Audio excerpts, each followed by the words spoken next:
Makaba kanilma kanafora kulkullu sadan waqtuku amin kabajamtoota hordoftoota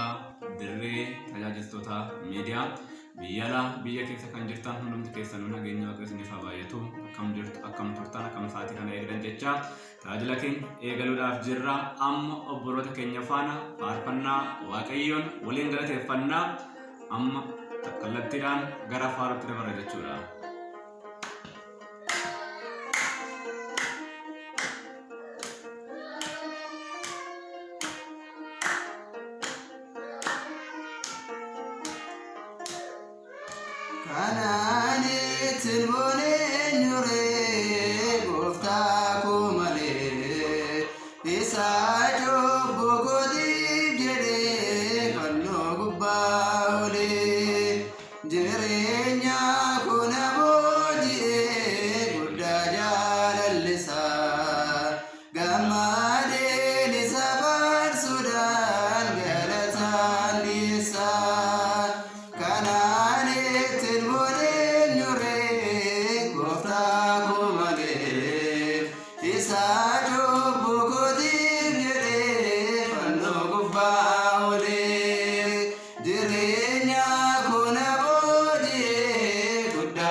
Waqtaan kun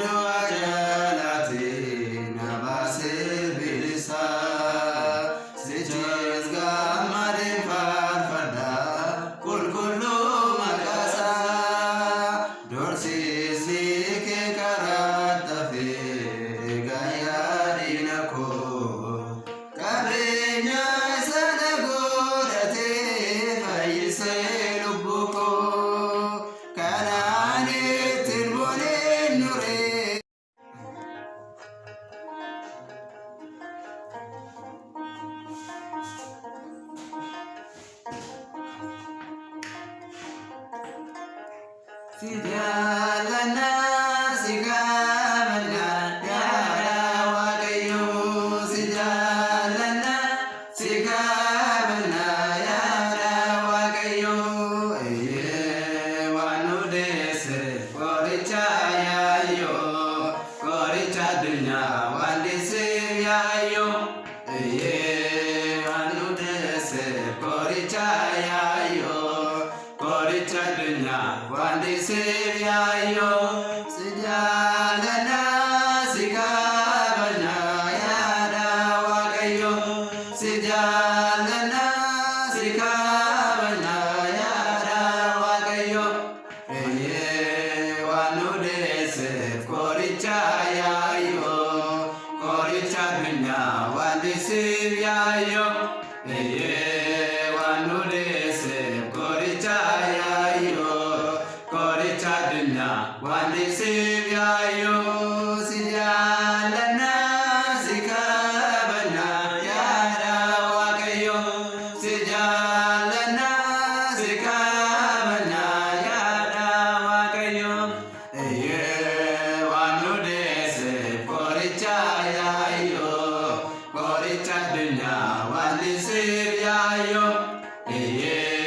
wanudese koricha yayo koricha dunya wandese yayo nagabi yakinya